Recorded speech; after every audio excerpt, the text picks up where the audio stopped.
چارہ گرے شوق کوئی ایسی دوا دے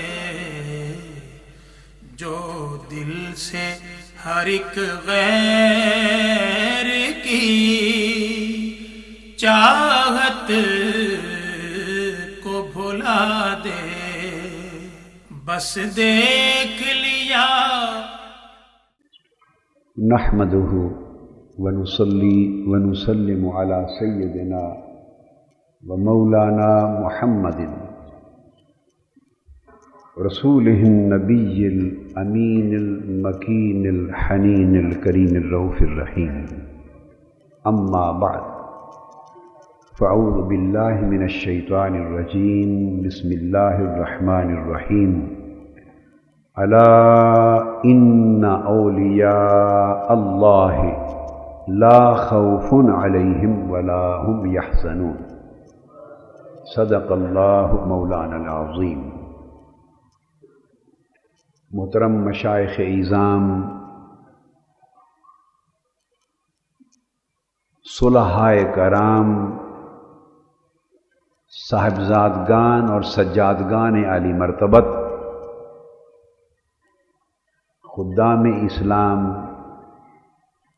اور معتکفین و معتکفات، اللہ رب العزت کا شکر ہے کہ آج ہم ماہ رمضان المبارک کے آخری عشرہ میں اعتکاف کے دوران تیسری رات کی اس مجلس میں، اس نشست میں حاضر ہیں. چونکہ موضوع ہمارا پوری 10 راتوں کے لیے جو چل رہا ہے درس کا، وہ ہے تعلیمات تصوف اور اصلاح احوال. یہ 10 راتوں کے لیے موضوع ہے، اور تعلیمات تصوف اور اصلاح احوال کے لیے جس کتاب کا درس جاری ہے پوری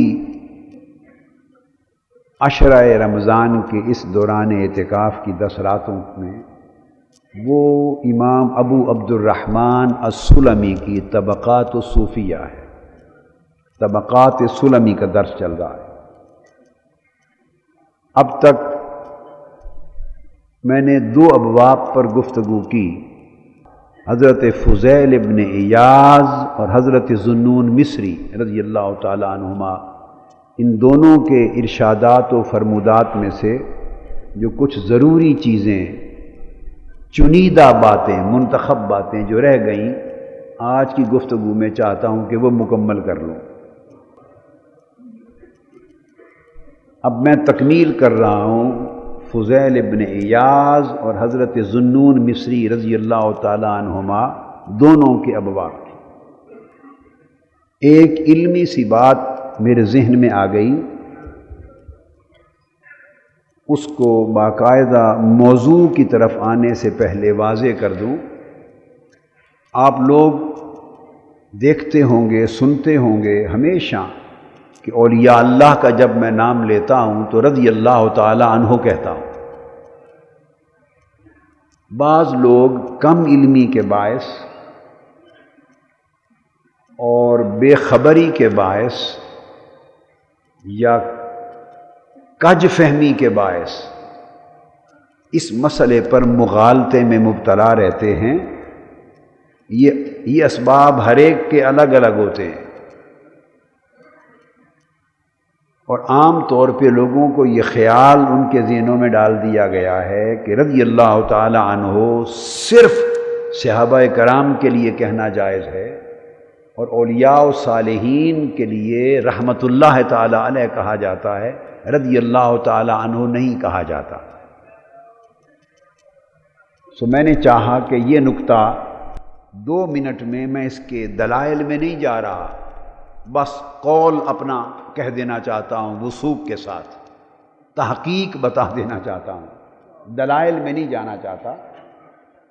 ایک پختہ مستحکم بات ذہن نشین کر لیں کہ یہ سمجھنا کہ رضی اللہ تعالیٰ عنہ صرف صحابہ کرام کے لیے جائز ہے، اور حضور علیہ السلام کی امت میں تابعین، تبع تابعین، متقدمین، اولیاء، صالحین تا قیامت، اور اولیاء و صالحین کے لیے رضی اللہ تعالیٰ عنہ کہنا جائز نہیں، ان کے لیے صرف رحمت اللہ علیہ کہا جاتا ہے۔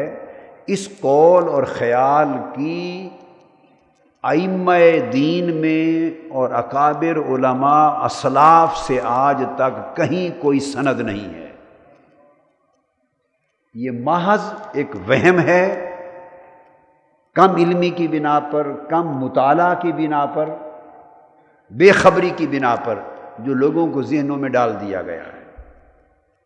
خود قرآن مجید نے صحابہ کرام کے لیے اور قیامت تک ان کے نیک طرز زندگی کو اپنانے والے اور پیروی کرنے والے مومنین کے لیے خود قرآن مجید نے رضی اللہ عنہم ورضوا عنہ کی سند دے دی ہے۔ خود قرآن نے سند دے دی ہے کہ صحابہ کرام اور پھر قیامت تک جو اہل ایمان ان کے طرز احسان اور طرز صالحیت کی پیروی کریں گے، ان سب کے لیے اللہ پاک نے فرمایا رضی اللہ عنہ ورضوا عنہ۔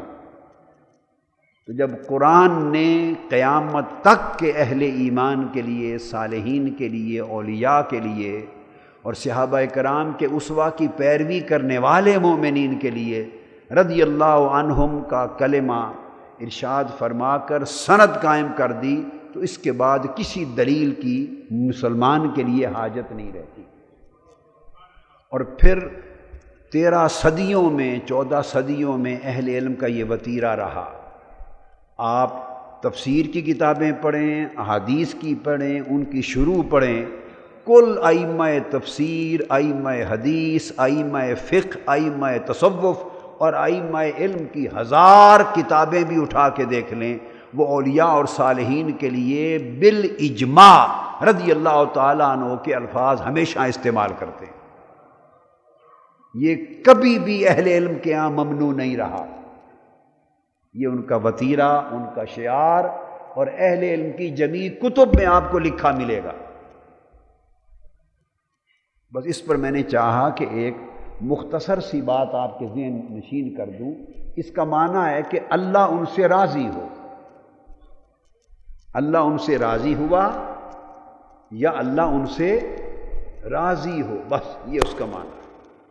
اور اللہ ہر صالح سے راضی ہے، ہر مومن متقی سے راضی ہے، اپنے ہر ولی سے راضی ہے۔ جو اللہ سے راضی ہے اللہ اس سے راضی ہے، سادہ سیدھا۔ اسی طرح اللہ پاک نے فرمایا یحبہم و یحبونہ، اللہ ایسے بندوں کو لائے گا کہ اللہ ان سے محبت کرتا ہوگا اور وہ اللہ سے محبت کرتے ہوں گے۔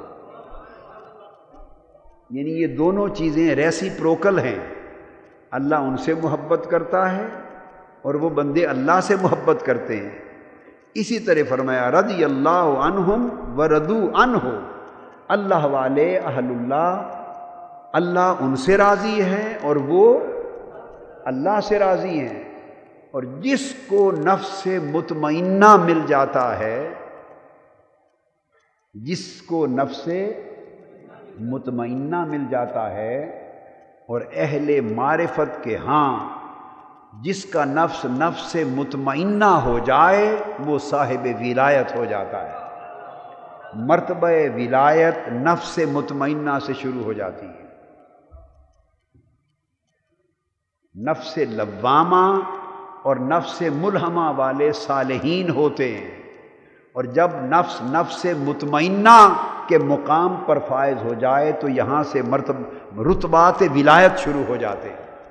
تو ہر نفس مطمئنہ کے حامل کو اللہ رب العزت نے فرمایا یا ایتھا النفس المطمئنہ ارجعی الی ربک راضیۃ مرضیہ، اے نفس مطمئنہ پلٹ آ اپنے رب کی طرف اس حال میں کہ اب تو اپنے رب سے راضی ہے اور تیرا رب تجھ سے راضی ہے۔ فادخلی فی عبادی وادخلی جنتی، اور میرے ان بندوں میں شامل ہو جا جن سے میں راضی ہو گیا ہوں۔ تو ہر صاحب نفس مطمئنہ اس نص قرآنی کے تحت رضی اللہ عنہ ہے، راضیتم مردیتن ہے۔ یہ بات ضمناً میرے ذہن میں آئی، میں نے چاہا کہ علمی طور پہ اس نقطے کو سمجھا دوں، اور کل علماء، محدثین، فقہا سب اپنی کتابوں میں رضی اللہ تعالی عنہ کا بغیر استثناء کے استعمال کرتے ہیں۔ اب صرف وہی انکار کرے گا جس نے کتابیں کھول کے نہیں پڑھی اور محض علم کی بجائے گمان سے بات کرتا ہے۔ اب اپنے موضوع کی طرف آ رہے ہیں اور بات شروع کر رہے ہیں حضرت فضیل ابن عیاض۔ حضرت فضیل ابن عیاض رضی اللہ تعالی عنہ،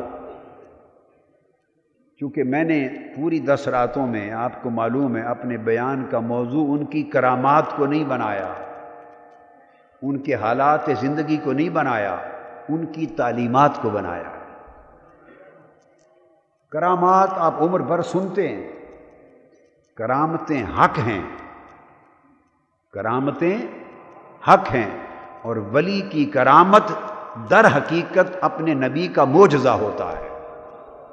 جتنے اولیاء امت کی کرامتیں صادر ہوئیں، ہو رہی ہیں اور قیامت تک ہوں گی، وہ ساری کرامات اولیاء شعائیں ہیں، شاخیں ہیں اور پھل ہیں معجزات مصطفیٰ کے۔ امت کے اولیاء کی کرامتیں اپنے نبی کے معجزات کا ظہور ہوتا ہے، اس کے ثمرات ہوتے ہیں، ان کے اثرات ہوتے ہیں، یہ تسلسل ہوتا ہے۔ اس پر گفتگو آپ سنتے رہتے ہیں۔ ہمارے ہاں تو علماء جب خطاب کرتے ہیں اولیاء اللہ پر تو وہ ان کا تو موضوع ہی کرامات ہوتا ہے، اس لیے اس بیان کی کمی نہیں۔ میں نے 10 راتوں کے لیے تعلیمات تصوف اور اصلاح احوال یہ موضوع رکھا ہے، سو ان کے فرمودات، ان کی تعلیمات، اس پر گفتگو جاری ہے۔ حضرت فضیل ابن عیاض رضی اللہ تعالیٰ عنہ نے فرمایا، اذا احب اللہ عبدا اکثر ہمہ وغمہ۔ اب اللہ کے محبوب بندوں کی، اہل آخرت کی اور اہل اللہ کی پہچان کیا ہے، اور ان کا اور اہل دنیا میں فرق کیا ہے؟ حضرت فضیل ابن عیاض نے فرمایا کہ اللہ اپنے جس بندے سے محبت کر لیتا ہے، کہ اللہ صرف بندوں کا محبوب ہی نہیں ہے، اللہ صرف صالحین اور اولیاء کا، نیک بندوں کا محبوب ہی نہیں ہے، وہ بعض بندوں کا محب بھی بن جاتا ہے۔ تو میں نے بخاری اور مسلم کی متفق علیہ حدیث سے کل کی بات اور کل کا درس شروع کیا تھا۔ اذا احب اللہ عبدا دعا جبریل، جب اللہ کو کسی بندے سے محبت ہو جاتی ہے تو پھر جبریل کو بلا کے اپنا راز محبت فاش کر دیتا ہے، اپنا راز محبت فاش کر دیتا ہے، کیونکہ وہ پھر جس سے محبت کرتا ہے پھر چاہتا ہے کہ جتنے پاکیزہ دل والے لوگ ہیں وہ سارے اس محبت میں شریک ہو جائیں۔ اس لیے فرمایا جب اللہ اپنے کسی بندے سے محبت کرتا ہے، اور اللہ کو جب کسی بندے سے محبت ہو جاتی ہے تو اب اس کی علامت کیا ہے؟ جس سے محبت کرتا ہے تو اللہ پھر اس کے غموں کو بڑھا دیتا ہے، اس کے غم اور ہم کو بڑھا دیتا ہے دنیا میں۔ چونکہ حضرت ذوالنون مصری سے جو میں نے حدیث ان کی سند کے ساتھ آج روایت کی تھی کہ الدنیا سجن المؤمن و جنت الکافر، کہ مرد مومن کے لیے دنیا قید خانے کی مانند ہے۔ اب حضرت فضیل ابن عیاض بھی وہی بات کہہ رہے ہیں فرما رہے ہیں کہ اللہ کو جس بندے سے محبت ہو جاتی ہے اس بندے کے غم بڑھا دیتا ہے۔ تاکہ کیوں بڑھا دیتا ہے؟ کیوں بڑھا دیتا ہے؟ وہ حضرت عبداللہ ابن مسعود رضی اللہ تعالیٰ عنہ سے مروی حدیث یاد کریں، جس میں انہوں نے آقا علیہ الصلوۃ والسلام سے روایت کیا کہ پھر اللہ پاک یقول للدنیا یا دنیا مری علی اولیائی ولا تحلو لی لہم فتفتنیہم، کہ اللہ جن سے دوستی اور محبت کر لیتا اور جن کو اپنا ولی بنا لیتا ہے، اپنا دوست بنا لیتا ہے، اپنا محبوب بنا لیتا ہے، ان کی خاطر پھر دنیا سے فرماتا رہتا ہے، دنیا سے خطاب کرتا ہے، اے دنیا میرے اولیاء کے لیے کڑوی بن کے رہ اور زیادہ میٹھی نہ بن۔ اگر تو میرے اولیاء پر بہت میٹھی بن گئی تو ڈر ہے کہ کہیں وہ تیرے فتنے میں مبتلا نہ ہو جائیں، اور میں جن سے محبت کرتا ہوں نہیں چاہتا کہ وہ تیرے فتنے میں مبتلا ہوں، میں چاہتا ہوں ان کے دل تجھ سے دور رہیں، اے دنیا تجھ سے کٹے رہیں۔ دل دنیا سے جتنے کٹے رہتے ہیں اتنا ہی رب سے جڑے رہتے ہیں، اور جو دل رب سے جڑے رہتے ہیں، رب سے جڑ جانے کا معنی یہ ہے کہ وہ دل حب دنیا سے کٹے رہتے ہیں۔ میں نے کہا تھا جس طرح سوکنے دو سوکنے ایک کمرے میں نہیں رہ سکتی، اس طرح دو محبتیں ایک دل میں جمع نہیں ہوتی۔ تو اللہ رب العزت دنیا کو وقتاً فوقتاً فرماتا رہتا ہے، تو اہل دنیا کے لیے دنیا جتنی چاہے میٹھی بن جا، مگر جو میرے ہو گئے ہیں ان کے لیے کڑوی بن۔ کبھی تھوڑی سی مٹھاس ملے تو ساتھ ساتھ کڑواہٹ بھی دیتی رہ، اور بہت میٹھی نہ بن تاکہ کہیں تجھ میں گم نہ ہو جائے۔ یہ وہی بات فرما رہے ہیں کہ اللہ جس بندے سے اللہ کو محبت ہو جاتی ہے اس دنیا میں اس بندے کے غم بڑھا دیتا ہے، کبھی بیمار کر دیا، کبھی تکلیف میں مبتلا کر دیا، کبھی خوشحالی تھوڑی سی دے دی، کبھی چھین لی، کبھی فاقہ کے دے دیا، کبھی فقر دے دیا، کبھی غم دے دیا، کبھی کچھ ثمرات دے دیے، کبھی چھین لیے، کبھی اس کے خلاف ملامت کرنے والے لوگ پیدا کر دیے، ایسے بیٹھے بٹھائے اس کو گالیاں دینے والے پیدا کر دیے، کہیں تانا زنی شروع کر دی۔ الغرض طرح طرح کے غم بڑھا دیتا ہے تاکہ ان کا دل دنیا میں نہ لگے۔ ہائے ہائے، جن دلوں سے وہ پیار کرتا ہے وہ بھی نہیں چاہتا کہ وہ دل دنیا میں لگیں، وہ چاہتا ہے وہ دل میرے ساتھ لگے رہیں۔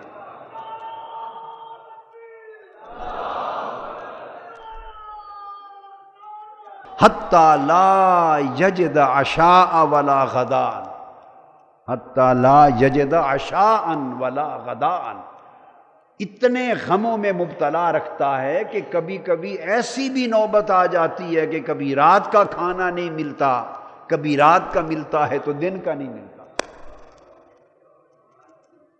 اور ہمارا معیار کیا ہے؟ اگر مال و دولت کی اور آسائش اور راحت دنیا کی بڑی کثرت ہو جائے تو کہتے ہیں اللہ کا بڑا کرم ہے، ہم کہتے ہیں اللہ کا بڑا کرم ہے۔ ہائے ہائے، ارے جس پر اللہ کا کرم ہوتا ہے، اللہ پاک نے فرمایا اگر اس دنیا کی قدر و منزلت، اگر اس دنیا کی حیثیت میرے نزدیک ایک مچھر کے پر کے برابر بھی ہوتی تو میں اپنے دشمنوں کو نہ دیتا یہ دنیا۔ اس دنیا میں کل اللہ کے جو دشمن ہیں، جو کافر ہیں، مشرک ہیں، اسلام کے دشمن ہیں، اس کے محبوب نبی کے دشمن ہیں، سب سے بڑھ کر دنیا ان کے پاس ہے۔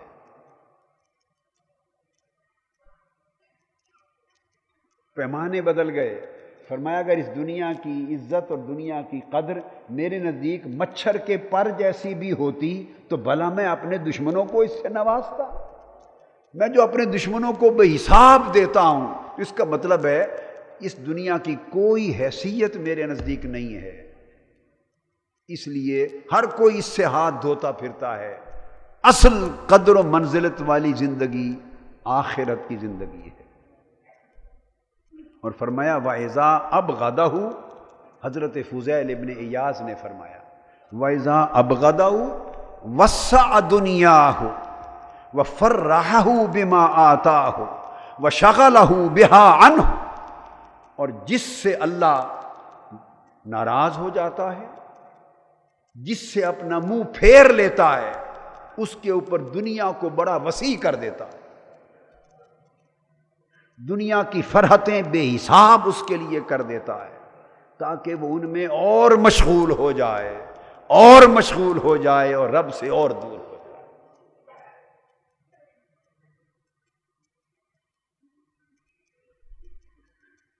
ہائے اس طرح حضرت فضیل ابن ایاز نے فرمایا وقال طوبى لمن استوحش بالخلق وانس بالحق، مبارک ہو اس شخص کو جسے مخلوق سے وحشت مل گئی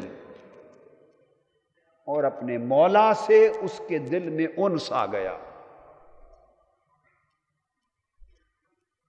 تو اللہ کی محبت کی ایک علامت یہ ہے کہ اگر اس کی محبت دل میں گھر کر جائے تو بندے کو مخلوق کے ساتھ اتنی رغبت، خلق اور دنیا کے ساتھ رغبت نہیں رہتی۔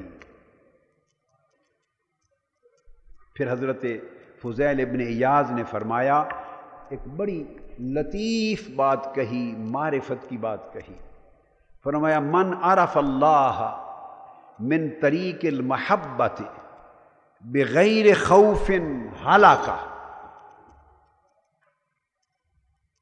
ومن عرفہ من طریق الخوف انقطع عنہ بالبعد، ومن عرفہ من طریقہما معا احبہ وقربہ ومکنہ وعلمہ۔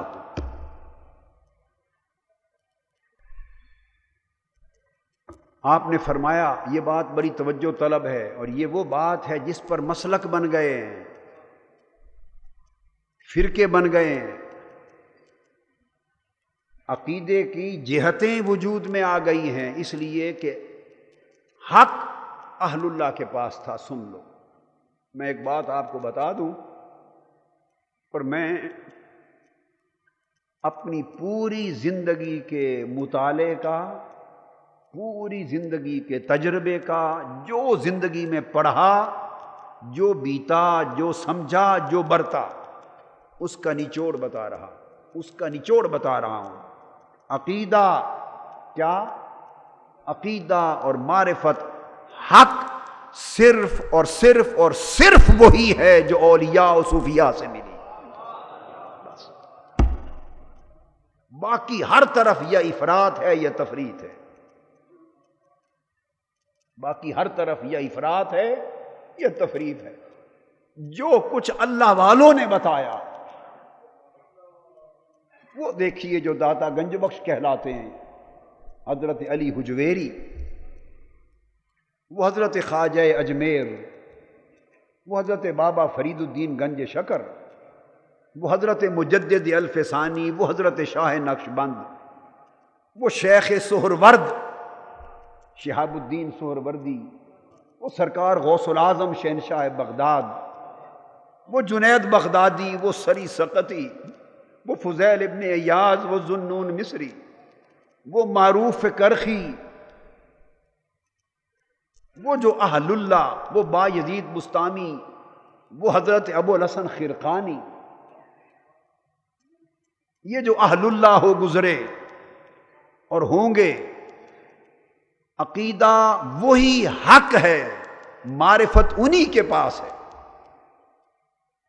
اور جو بات انہوں نے کہی وہ حق ہے، اور اس کے سوا جو اس راہ سے ہٹے راہ صوفیاء سے، اہل اللہ کی راہ سے، اولیاء کی راہ سے، یا تفرید کی وادیوں میں بھٹک گئے یا افراد کی وادیوں میں بھٹک گئے، یا زیادتی کر بیٹھے یا کمی کر بیٹھے۔ امام مالک رحمۃ اللہ علیہ نے اسی لیے فرمایا تھا من تفقہ ولم یتصوف فقد تفسق ومن تصوف ولم یتفقہ فقد تزندق ومن جمع بینہما فقد تحقق۔ جو فقیہ ہو گیا اور صوفی نہ ہوا،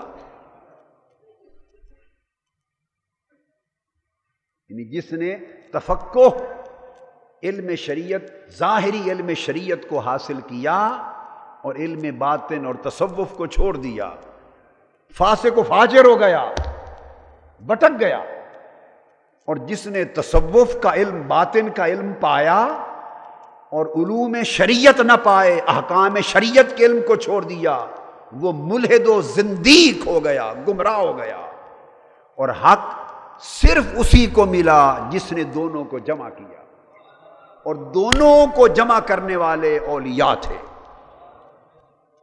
اگر آپ کہیں کہ محدثین کا کیا بنا، امام بخاری کا کیا ہوگا، امام مسلم کس کھاتے میں، امام ترمذی کس کھاتے میں، امام نسائی کس کھاتے میں، امام اعظم ابو حنیفہ، تو یہ تفصیل کا وقت نہیں، مگر اللہ کی عزت کی قسم یہ سب صرف محدثین نہیں تھے، یہ سب اولیاء تھے، یہ اولیاء اللہ تھے۔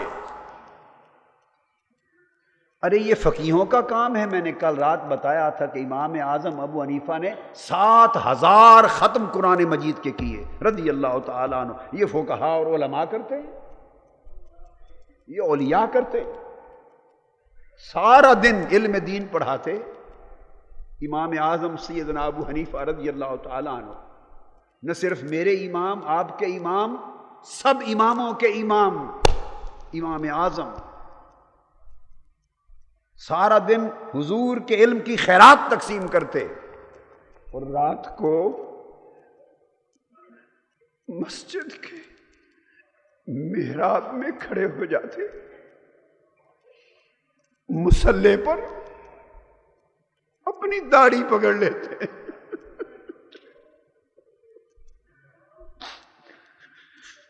سفید داڑھی پکڑ لیتے اور عرض کرتے مولا اگر ابو حنیفہ کی بخشش ہو گئی تو بڑی عجیب بات ہوگی،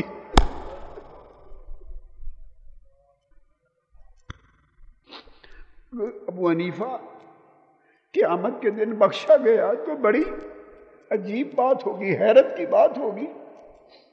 میرے پلے بخشش کے لیے کچھ نہیں،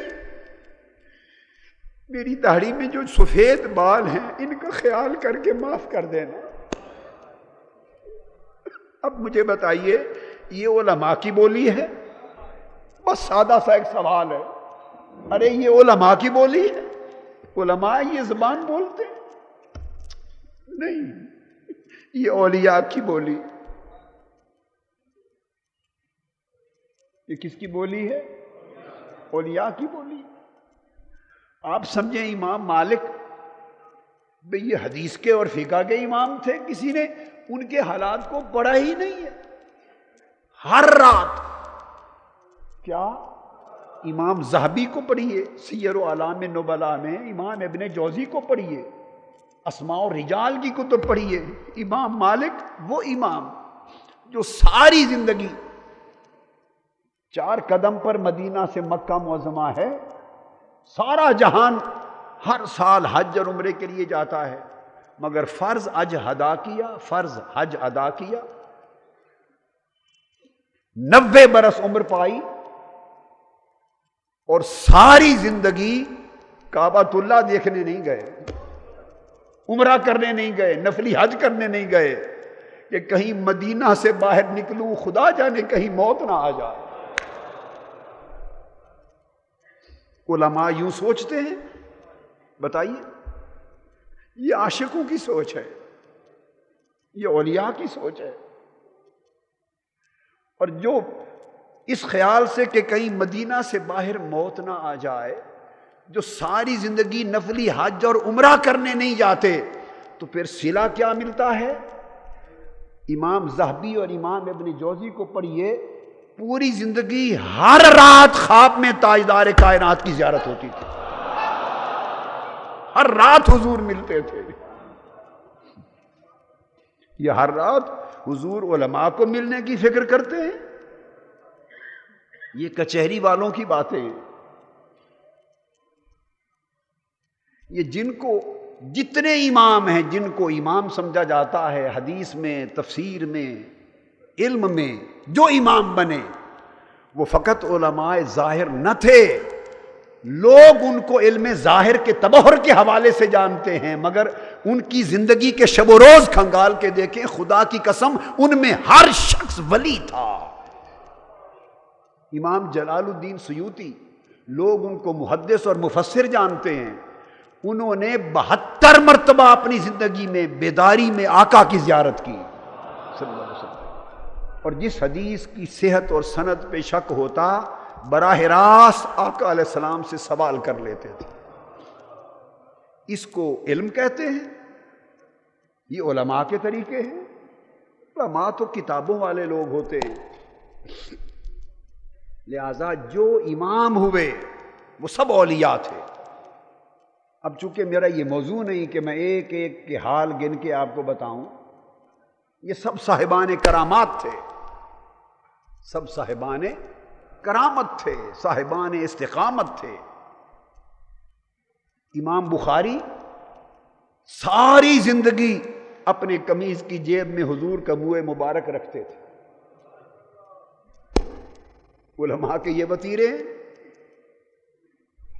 اور پڑھیے بخاری شریف جب مرتب کی اور اس کے تراجم الابواب مدینہ پاک میں گئے اور فرماتے ہیں خود میں نے رات اور دن عند قبر نبی، حضور کی قبر انور کے پاس بیٹھ کر اپنی بخاری کے تراجم الابواب کی تکمیل کی۔ میں جو نکتہ سمجھانا چاہتا ہوں وہ یہ کہ یہ نہیں کہا کہ ریاض الجنہ میں بیٹھ کے تکمیل کی، یہ نہیں کہا کہ مسجد نبوی میں بیٹھ کے تکمیل کی، بھئی قبر انور کے قریب جہاں بیٹھے وہ جگہ کیا ہے؟ اس جگہ کو کیا کہتے ہیں؟ ما بین قبری و ما بین ممبری ما بین بیتی و ممبری روضۃ من ریاض الجنہ۔ ما بین بیتی و ممبری، تو وہ جگہ تو ریاض الجنہ ہے۔ تو اگر عالم ہوتے، صرف عالم ہوتے تو کہتے کہ میں نے تراجم ابواب کی تکمیل ریاض الجنہ میں بیٹھ کے کی، اگر فقط عالم ہوتے تو کہتے میں نے مسجد نبوی میں کی۔ نہ ریاض الجنہ بولتے ہیں نہ مسجد نبوی کہتے ہیں میں نے قبر مصطفیٰ کے پاس بیٹھ کے تکمیل کی۔ تو بولیوں کا فرق سمجھ میں آتا ہے یا نہیں؟ یہ اولیاء کی بولی ہے، یہ اولیاء کی بولی ہے۔ خیر، سمجھانا مقصود یہ ہے کہ حق اولیاء اللہ اور صوفیاء کے پاس ہے، حق اولیاء اور صوفیاء کے پاس ہے۔ جو عقیدہ اس راستے سے ملے وہ لو، دائیں بائیں یا افراط ہوگی یا تفریط ہوگی، وہ بات آ رہی ہے جو حضرت فضیل ابن ایاز نے کہا کہ جس شخص نے اللہ کو پہچانا اور اللہ کی معرفت کی راہ پر چلا صرف طریق محبت سے، بڑا خاص نکتہ ہے آپ لوگوں کے لیے، یہ جو ہم اہل سنت ہیں اور عاشقان رسول کے دعوے دار ہیں کہلاتے ہیں، صرف خاص طور پہ آپ کے لیے، پھر اگلا حصہ اوروں کے لیے بھی ہے جو عشق کا دعویٰ نہیں کرتے۔ فرمایا کہ جو صرف طریق محبت سے اللہ کی معرفت تک جانا چاہے بغیر خوف، اور اللہ کے خوف کے طریق کو چھوڑ دے، خوف الہی کے طریق کو چھوڑ دے، خوف کے طریق کو چھوڑ دے کہ صرف طریق محبت چاہیے، فرمایا ہلاکا، وہ ہلاک ہو جائے گا۔ میری بات اب سمجھ آ رہی ہے؟ ہمارے ہاں خوف الہی کا کوئی سبق نہیں ہوتا، خوف الہی کا کوئی سبق نہیں ہوتا، یا محبت کا فقط سبق ہوتا ہے یا رجا کا سبق ہوتا ہے، امید کا۔ ایمان بین الرجاء والخوف ہے، یہ اعتدال ہے۔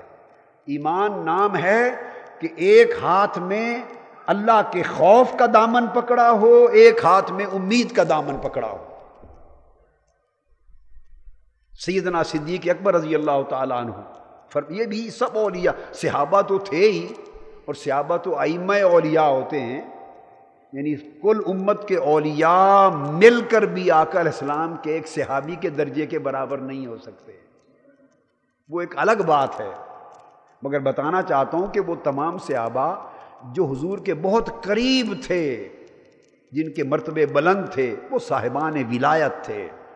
سیدنا صدیق اکبر رضی اللہ تعالیٰ عنہ فرماتے ہیں، خوف اور رجا، خوف اور محبت کی بات فرماتے ہیں کہ خوف کا مقام یہ ہے، خوف کا مقام یہ ہے کہ اگر قیامت کے دن حضور علیہ السلام کی ساری امت میں سے یہ فیصلہ ہو گیا کہ صرف ایک شخص کو دوزخ میں ڈالا جائے گا، باقی ساری امت بخش دی جائے گی، صرف ایک شخص حضور کی امت میں سے دوزخ میں جائے گا، تو مجھے ڈر ہے کہ کہیں وہ میں ہی نہ ہوں۔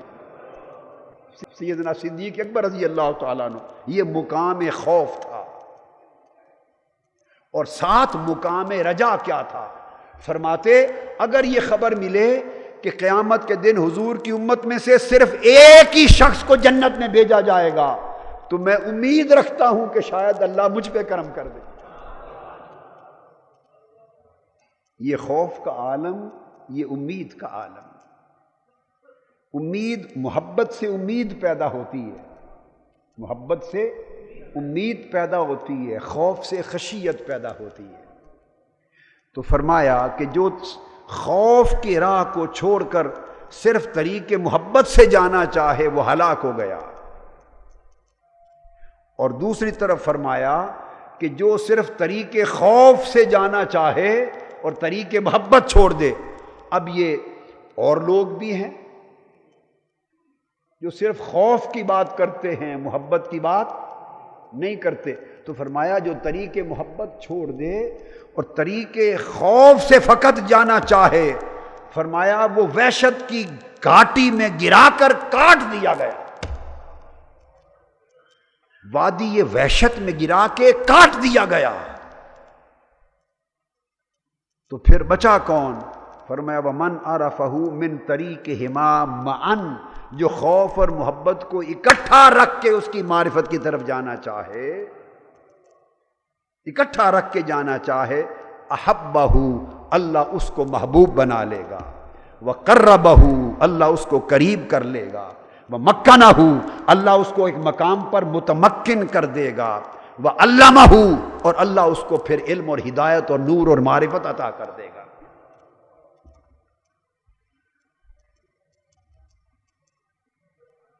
پھر اصلاح احوال کے لیے تصوف کسی ورد اور وظیفے کا نام نہیں ہے، کسی خاص تسبیح کا نام نہیں، اوراد اور وظائف کا نام نہیں۔ تصوف نہ رسوم کا نام ہے، نہ علوم کا نام ہے، نہ کسی وضاقتہ کا نام ہے، نہ کسی ہیئت کا نام ہے، نہ جبہ و دستار کا نام ہے، نہ گدی کا نام ہے۔ تصوف نہ وراثت ہے، نہ دعویٰ ہے۔ تصوف کیا ہے؟ 1200-1300 سال کی کتب اہل تصوف، ائمہ تصوف کی پڑھیں۔ تصوف سراسر حسن معاملہ ہے اور حسن ادب ہے۔ تصوف یہ ہے کہ اللہ سے معاملہ کیسا کرنا ہے، رسول سے معاملہ کیسے، صحابہ سے معاملہ کیسے، اہل بیت سے معاملہ کیسے ہے، اولیاء سے معاملہ کیسے ہے، بڑوں سے معاملہ کیسے ہے، چھوٹوں سے معاملہ کیسے ہے، بیوی بچوں سے معاملہ کیسے ہو، پڑوسیوں سے معاملہ کیسے ہو، دوست سے معاملہ کیسے ہے، دشمن سے معاملہ کیسے ہے، عالم سے معاملہ کیسے ہے، جاہل سے معاملہ کیسے ہے، نیکوکار سے کیسے ہے، بدکار سے کیسے ہے، غریب سے کیسے ہے، امیر سے کیسے ہے۔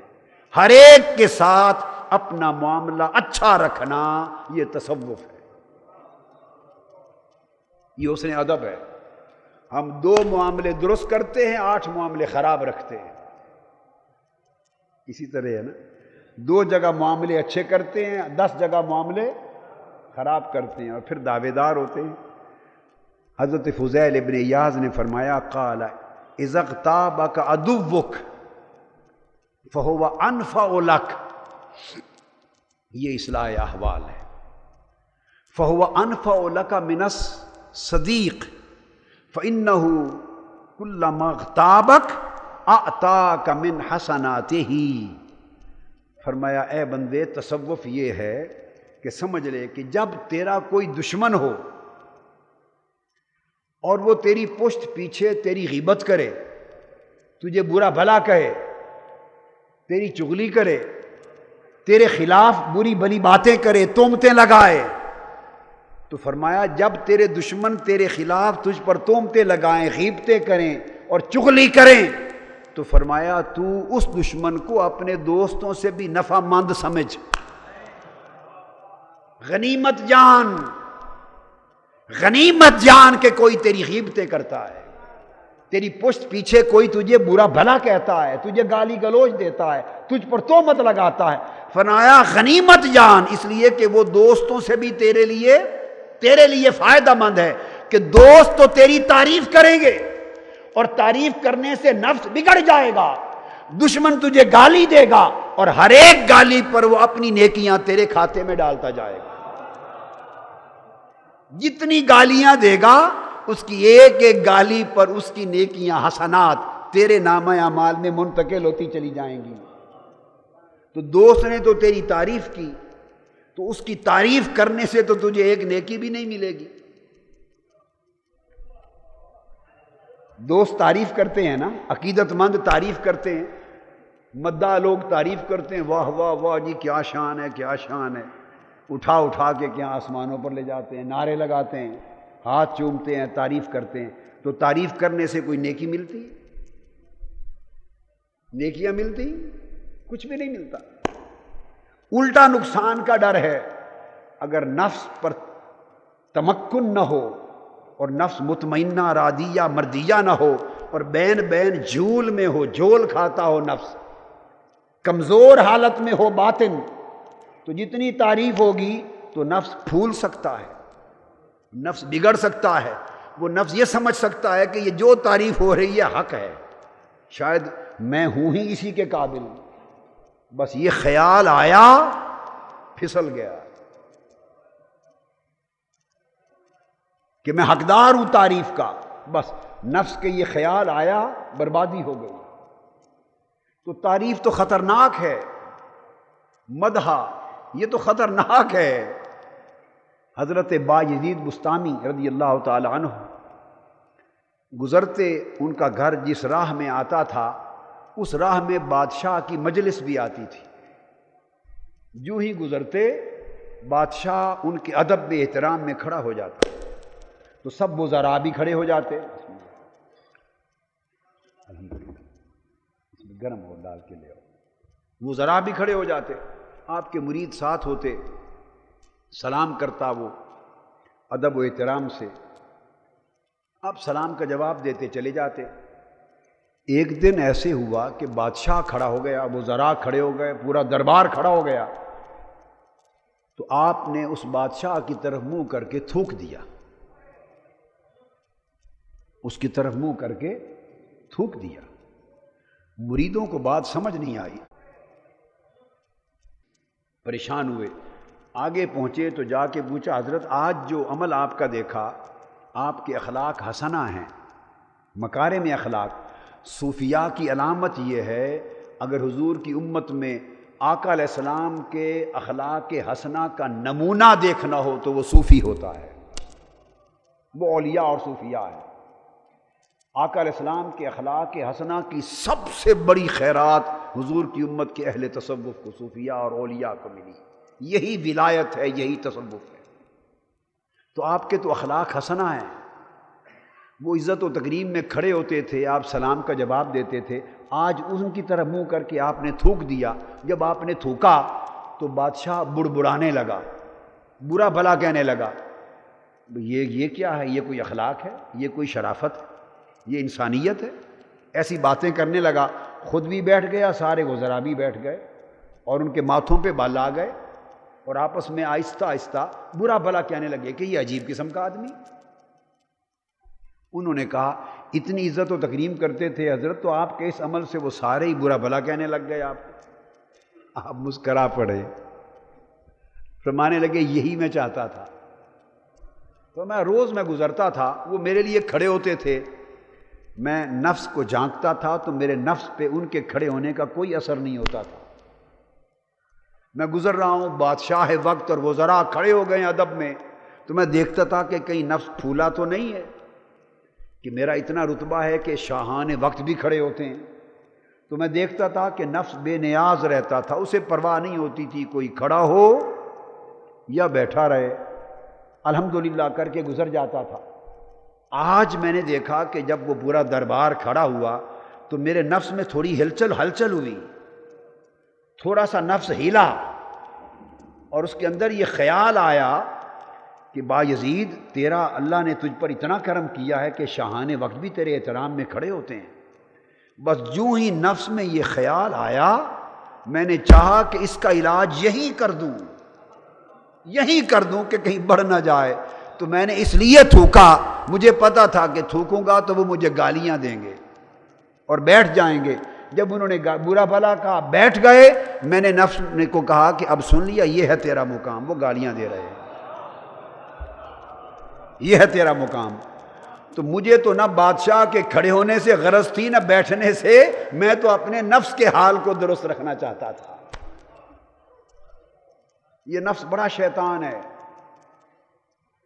یہ مرتبہ نفس کاملہ کے درجے پر بھی پہنچ جائے تو اپنی مکاری اور عیاری سے باز نہیں آتا، تاک میں لگا رہتا ہے کہ تھوڑی سی بھی غفلت کہیں ہو تو پھر حملہ کرے، اصل سرشت سے باز نہیں آتا۔ اس لیے اہل اللہ آخری مراتب پر پہنچ کر بھی نفس کا دھیان رکھتے ہیں کہ کہیں یہ ڈنک نہ مار لے۔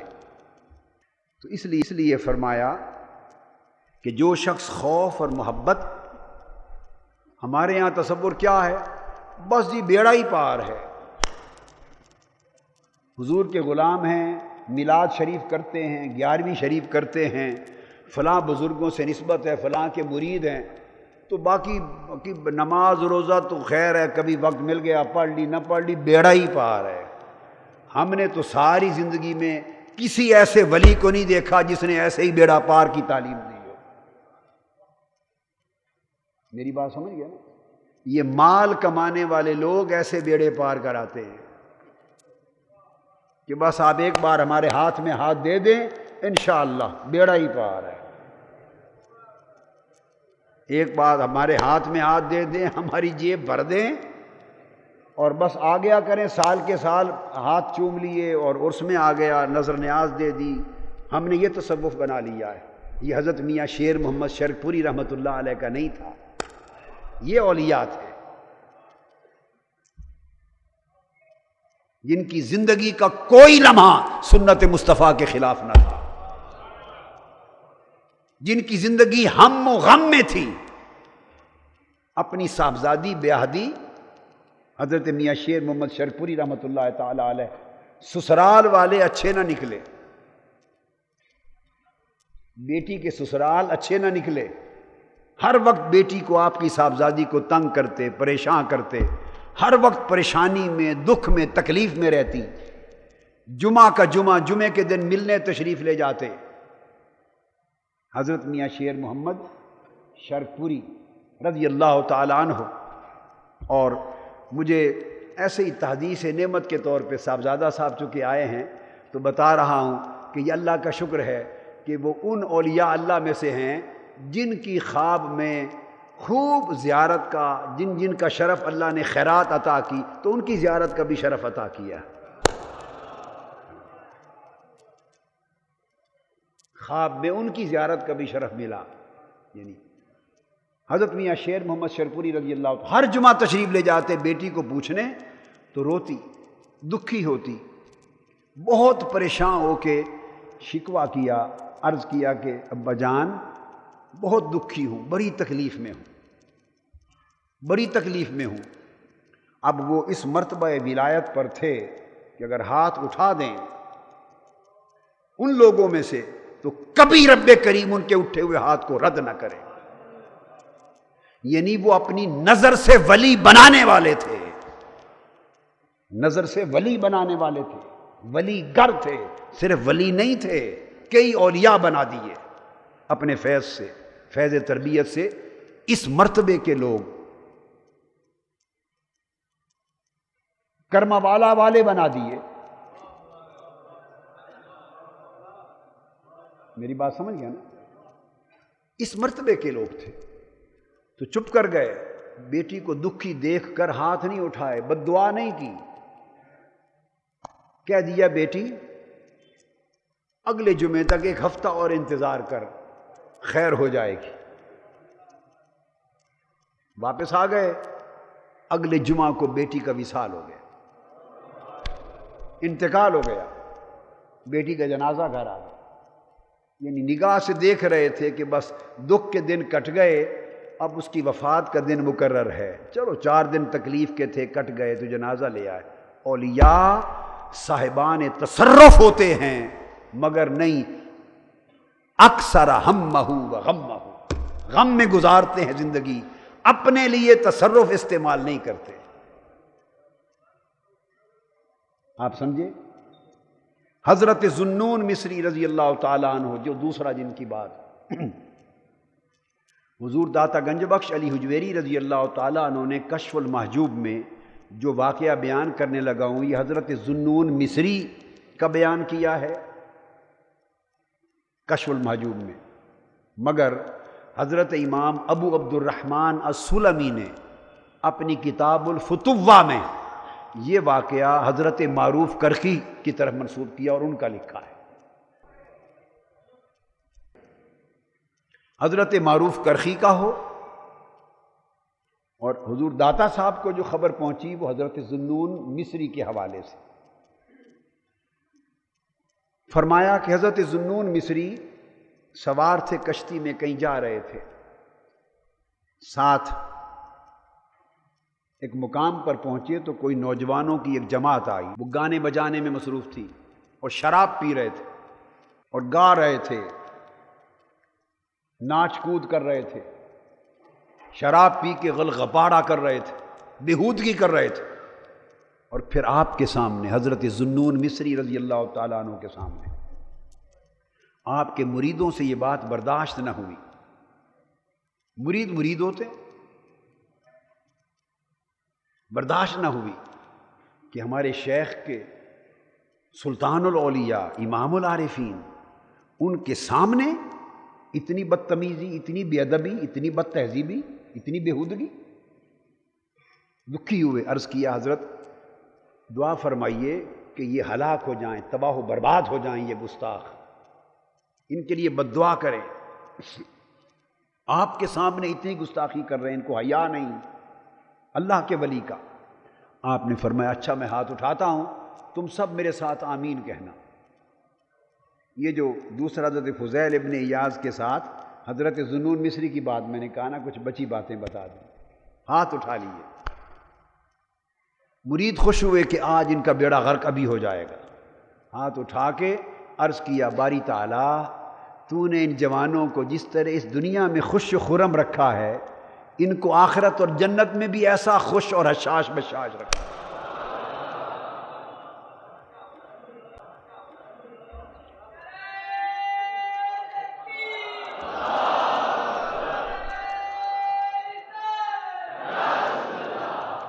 ان کو آخرت میں بھی اسی طرح حشاش بشاش رکھنا، خوش و خرم کر دینا۔ اب مریدوں کے منہ سے آمین کیسے نکلے؟ ان کے حلق خشک ہو گئے، چپ کر گئے۔ جب مقام پر پہنچے تو عرض کیا حضرت یہ کیا کیا آپ نے؟ یہ بے ادب گستاخ تھے، بدتمیز لوگ تھے، ہم نے تو چاہا کہ آپ بد دعا کریں تاکہ یہیں غرق ہو جائیں۔ اسی دریائے نیل میں مصر میں رہتے تھے حضرت ذوالنون مصری، پھر بغداد آئے، یہ غرق ہو جائیں، ڈوب جائیں، تباہ و برباد ہو جائیں۔ آپ نے الٹی بات کر دی، آپ مسکرا پڑے، فرمانے لگے میں نے کیا دعا کی تھی؟ میں نے اللہ رب العزت کی بارگاہ میں عرض کیا تھا باری تعالیٰ جس طرح ان کو یہاں خوش و خرم رکھا ہے، ناچ رہے ہیں، گانا بجا رہے ہیں اور شراب پی رہے ہیں، یہ پتہ نہیں جس حال میں ہیں، ان کو جنت میں بھی اسی طرح خوشحال رکھنا۔ تو کیا جس حال میں وہ اس وقت ہیں اس حال کے ساتھ بھی کوئی جنت میں جائے گا؟ اس عمل والا شخص کوئی جنت میں جا سکتا ہے؟ تو جب میں نے جنت میں ان کے لیے خوشی مانگی تو اس کا مطلب ہے اس حال سے توبہ کریں گے تو جنت کی خوشحالی ملے گی۔ تو میں نے تو اس حال کے چھوڑنے کی دعا کی۔ بس مریدوں کو سمجھ آ گئی، وہ 20 جوان تھے، سارے تائب ہوئے اور ان میں سے ہر ایک شخص اپنے وقت کا ولی بنا۔ تو اللہ کے دوست اولیاء بد دعا نہیں کرتے، وہ دعا دیتے ہیں۔ مگر طریقہ یہ ہے، نہ وہ کسی کا بیڑا غرق کرتے ہیں، خود تکلیفیں اٹھا لیتے ہیں۔ اگر وہ ایسے کرنے والے ہوتے تو امام حسین ساری کائنات کے ولیوں کے امام ہیں۔ وہ اسی لمحے اسی شام پورے بنو امیہ کا بالکل کام تمام ہو جاتا، روئے زمین سے ان کا نام و نشان مٹ جاتا۔ ایک سیدنا علی اصغر کے ایک خون کے قطرے کے عوض بنو امیہ کا خاتمہ ہو جاتا۔ مگر سب کچھ ہو گئے، نیزوں پر بھی چڑھ گئے، مگر قرآن کی تلاوت مسکرا کے کرتے رہے۔ جب تک جس کو اتنا حوصلہ نہ دے دے اسے وہ اپنا دوست نہیں بناتا۔ جو اس کا دوست ہوتا ہے، آپ کہتے ہیں نا، آپ یہ کہتے ہیں نا کہ اٹھ والیاں نال یاری ہوئے تے دروازے اچے رکھی دینے، آپ کہتے ہیں نا کہ اٹھا نال یاری ہوئے تے دروازے اچے۔ اس طرح رب سے یاری ہو تو حوصلے اونچے رکھنے پڑتے ہیں۔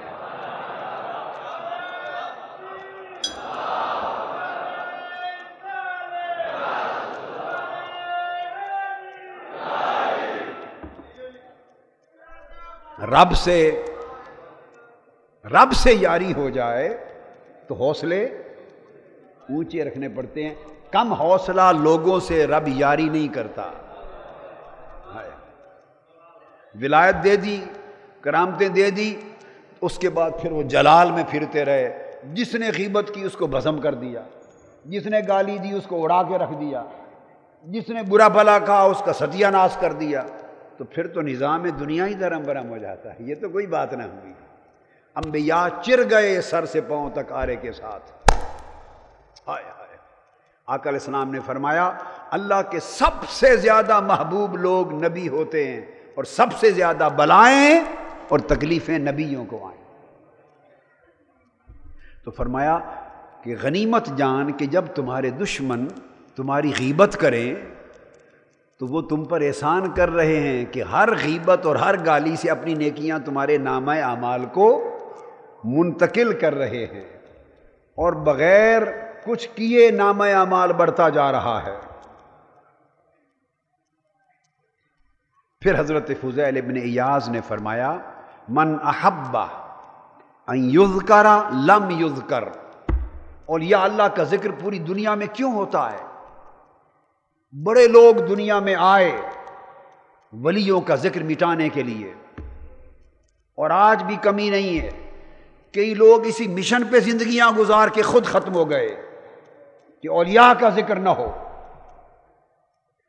چکوال میں ایک جلسہ تھا، بہت بڑا اجتماع تھا، میں نے خطاب کیا وَرَفَعْنَا لَكَ ذِكْرَكَ پر 3-3.5 گھنٹے خطاب رہا۔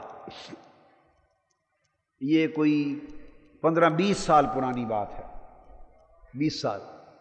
تو خطاب جب ختم ہوا تو ایک نوجوان، اس نے پگڑی باندھی ہوئی، داڑھی، شریعت، نیک، صالح، بعمل، بڑا متشرع، وہ دوڑا، سب لوگ مصافحہ کر رہے تھے، ساری رات آقا کا ذکر ہوا وَرَفَعْنَا لَكَ ذِكْرَكَ۔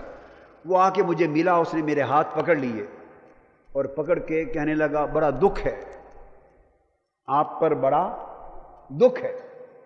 میں نے کہا، جوان تھا، میں نے کہا بھائی بتائیے کیا دکھ ہے؟ اس نے کہا ساری رات آپ نے رسول کا ذکر کیا، خدا کا ذکر ہی نہیں کیا، اللہ کا ذکر ہی نہیں کیا۔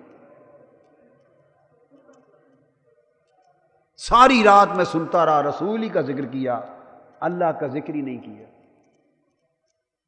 میری بات آپ سمجھیں؟ تو پھر میں نے پیار سے اس کو قریب کر لیا۔ میں نے کہا اس وقت تو میری عمر بیٹا کہنے کی نہیں تھی کہ بالکل ساری داڑھی سیاہ تھی، نوجوانی کا دور تھا، تو قریب کر کے میں نے اسے کہا کہ جو بھی کچھ کہا اس کو میں نے کہا دو باتیں سمجھ لیں، یہ جو حضور کا ذکر ہے یہی خدا کا ذکر ہے۔ حضور کا جو ذکر ہے یہی خدا کا ذکر ہے۔ اگر کوئی کسی ساری رات عمارت کا ذکر کرے کہ بڑی خوبصورت عمارت ہے، اس کا نقشہ خوبصورت ہے، اس کی ڈرائنگ خوبصورت ہے، انجینئر شاندار، اس کی آرکیٹیکچرل ایسپیکٹ خوبصورت ہے، اتنی اعلیٰ، ساری رات صبح تک کوئی عمارت کی تعریف کرے، تو یہ عمارت کی تعریف بھلا معمار کی تعریف نہیں ہے؟ اس سے معمار خوش ہوگا یا ناراض ہوگا؟ کوئی ایسا معمار، آرکیٹیکٹ اور معمار دیکھا کہ ساری رات عمارت کی تعریف ہو اور اس معمار کا ذکر نہ ہو اور وہ آپ کا گریبان پکڑ لے؟ اس نے کہے کہ یہ ساری رات عمارت کی تعریف کرتے رہے اور جس نے بنائی ہے اس کا نام ہی نہیں لیا۔ ایسا کبھی معمار دیکھا؟ ساری رات عمارت کی تعریف کی ہے اور میں نے بنائی ہے، میرا نام ہی نہیں لیا، گریبان پکڑ لے۔ تو وہ کہے گا سمجھدار بندے، یہ عمارت کی اپنی کیا تعریف ہے؟ ہائے ہائے، یہ تو اینٹیں ہیں، گارا ہے، بجری ہے، عمارت کی اپنی کیا تعریف ہے؟ جب عمارت کی تعریف ہوتی ہے تو یہ ساری معمار کی تعریف ہے جس نے بنائی ہے۔ اس لیے رب نے حضور کا نام محمد رکھا ہے، تو جتنی تعریف عمر پر حضور کی کرتے ہیں وہ حضور کے بنانے والے کی تعریف ہے۔ اور دوسری بات یہ میں نے بتائی کہ میں نے ساری رات حضور کا ذکر کیا، تو رب بھی یہی کرتا ہے۔ میں نے تو رات گزار دی حضور کے ذکر میں، خدا نے سارا زمانہ گزار دیا حضور کے ذکر میں۔ وَرَفَعْنَا لَكَ ذِكْرَكَ، ہم محبوب کے ذکر کو بلند کرتے رہتے ہیں۔ میں نے تو اللہ کی سنت پہ عمل کیا ہے، میں نے اللہ کی سنت پہ عمل کیا ہے کہ ہم نے تمہارا ذکر بلند کر دیا، کرتے رہتے ہیں، کرتے رہیں گے۔ میں کیا کروں؟ رب اپنے محبوب کا ذکر کرتا رہتا ہے، ابھی تو رب کی سنت پہ عمل کرتا رہا ہوں ساری رات۔ اس کی سمجھ میں بات آ گئی۔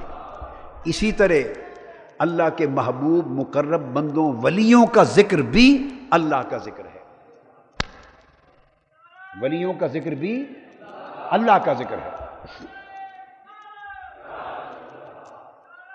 اب میں بتاتا ہوں، ولیوں کا ذکر مٹانے کے لیے بڑی کوششیں ہوتی ہیں مگر کبھی نہیں مٹتا، اور کئی لوگ ایسے ہوتے ہیں جو چاہتے ہیں کہ ہمارا بھی ذکر اتنا ہو، ان کا نہیں ہوتا۔ آپ میری بات کو سمجھے؟ بڑے بڑے سلاطین آئے، بڑے بڑے، اگر میں آپ سے پوچھوں کہ 60 سالوں میں ترتیب سے بتا دیں کتنے صدر اور کتنے وزیر اعظم ہوئے، بتا سکتے ہیں؟ بڑی یاداشت پہ زور دے کر بتانا پڑے گا۔ پوچھ دوں کتنے وزیر اعلیٰ ہوئے پنجاب کے، کو 25 سال کے ہی بتا دیں، بتا سکتے ہیں؟ امریکہ کے کتنے صدر ہوئے، برطانیہ کے کتنے ہوئے، ایسے تیزی کے ساتھ۔ سمجھدار تعلیم یافتہ آدمی کو بھی سوچ سمجھ کے یاداشت پہ بوجھ ڈال کر یکے بعد دیگرے بتانا پڑے گا، مگر سارے نام اس کو بھی نہیں آئیں گے۔ اور ایک 8 9 10 سال کے چھوٹے سے بچے کو پکڑ لیں، اس سے پوچھو بیٹے داتا گنج بخش کون ہے، اس کو بھی پتا ہے وہ ہے۔ کسی سے پوچھو بابا فرید کون ہے گنج شکر، اس کو بھی پتا ہے۔ میری بات سمجھیں، یہ جو چھوٹے چھوٹے بچوں کو، چھوٹے چھوٹے بچے بھی ان لوگوں کے، ان اللہ والوں کے نام جانتے ہیں، وہ میں نے یاد کرائے ہیں ان کو۔ بولیے، جس بچے سے پوچھ لے سب نام ان کو یاد ہیں۔ اور بادشاہان وقت کے پوچھو تو 2 کے بادشاہ تیسرے کا نام نہ آئے، چوتھے کا نہ آئے۔